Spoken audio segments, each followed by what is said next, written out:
नमस्कार दोस्तों, आज की कविता जंगल ख़त्म करते रहे। दोस्तों, जंगल की महत्ता को अगर किसी एक ख़ास गांव ने समझा है तो वो है गांव पिपलांत्री। पिपलांत्री गांव राजस्थान में एक गांव है जिसका आप लोगों ने अगर सर्च करेंगे गूगल पे तो आपको सारा पता चलेगा।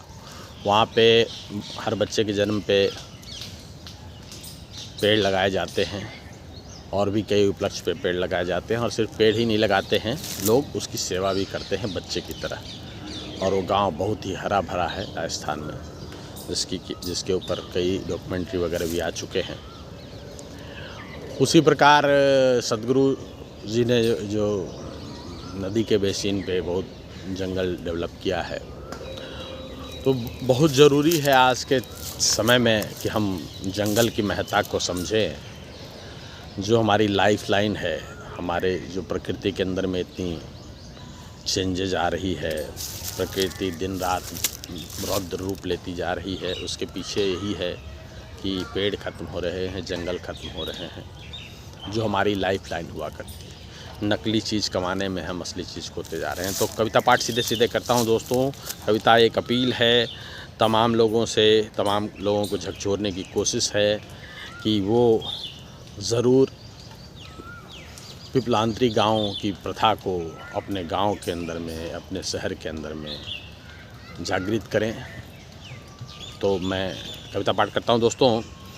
जंगल काट जंगले और बंगले बनवाते रहे, जंगल काट जंगले और बंगले बनवाते रहे, इस कदर हम दुनिया को गर्त में पहुंचाते रहे, इस कदर हम दुनिया को गर्त में पहुंचाते रहे। समझ न सके हम प्रकृति के इशारे को, समझ न सके हम प्रकृति के इशारे को, अपनी धुन में अंधे हो के बर्बादी की राह चलते रहे, अपनी धुन में अंधे हो बर्बादी की राह चलते रहे। और तरक्की की दौड़ पीछे आप सुन रहे होंगे दोस्तों, कोयल की आवाज़, इतना हरा भरा बाग है।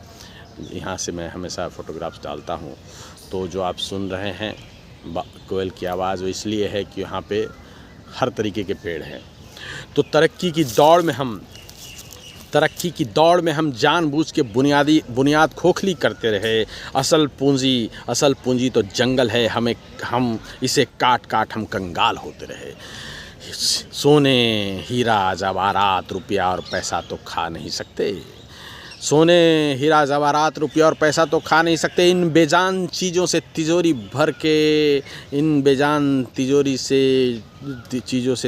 भर के हम खाली होते रहे। सांस की तकलीफ़ वाले साफ हवा को तरसते रहे, और मुफ्त की सौगात हवा भी हम खरीदते रहे। याद है दोस्तों कैसे कोरोना टाइम में लोग पागल घूम रहे थे एक ऑक्सीजन का सिलेंडर खरीदने के लिए।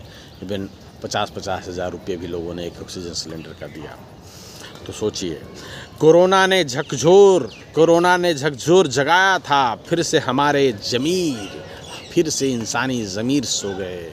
कोरोना ने झकझोर के जगाया था, फिर से इंसानी ज़मीर सो गए। और देख के भेड़ हम खून के आंसू रोते रहे। प्रकृति में प्रभु का असल लिबास है। कल रामनवमी थी दोस्तों, मुझे नहीं पता कि कितने लोगों ने पेड़ लगाया होगा। प्रकृति में प्रभु का असल निवास है, हम भूलते रहे। प्रभु का असली घर काट हम नकली घरों में प्रभु को कैद करते रहे। खुद को खुश करने को हम उन नकली घरों में झूठी सजावट करते रहे। और देख के इंसान की मूर्खता प्रभु अंदर अंदर रोते रहे। हरियाली में ईश्वर का वास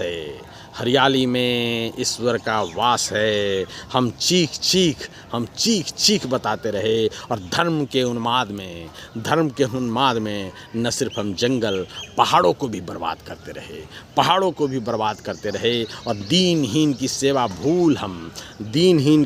भूल हम कहते हैं ना, प्रभु दीनहीन में बसता है।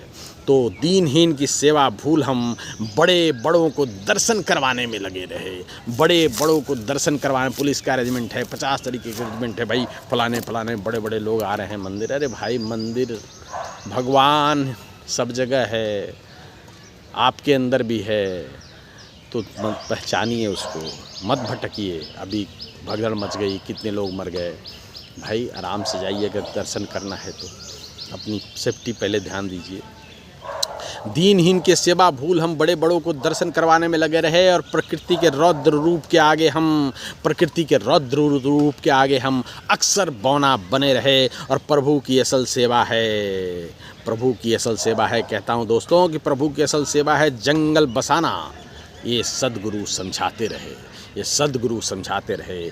घोषणा पत्र व एजेंडा से हरियाली दूर ही रहे। आज तक मैंने नहीं देखा कि किसी राजनीतिक पार्टी ने अपने घोषणा पत्र में लिखा हो कि मैं इतने पेड़ लगाऊंगा या इतने जंगल बसाऊंगा या जंगल का पुनरुद्धार करूंगा। तो भाई कृपया करके इस पे ध्यान दें। तो प्रभु की असल सेवा जंगल बसाना है, सद्गुरु समझाते रहे। घोषणा पत्र और एजेंडा से हरियाली दूर ही रहे। गंगा जमुना की सफाई में अंधाधुंध खर्च होते रहे, और रोकने में जलवायु प्रदूषण हम थकते रहे। और अल्प और अतिवृष्टि के मूल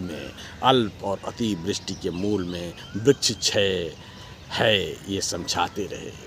अल्प और अतिवृष्टि के मूल में वृक्ष क्षय है, ये समझाते रहे। वो नदी गहरा करने बांध और डैम बनाने में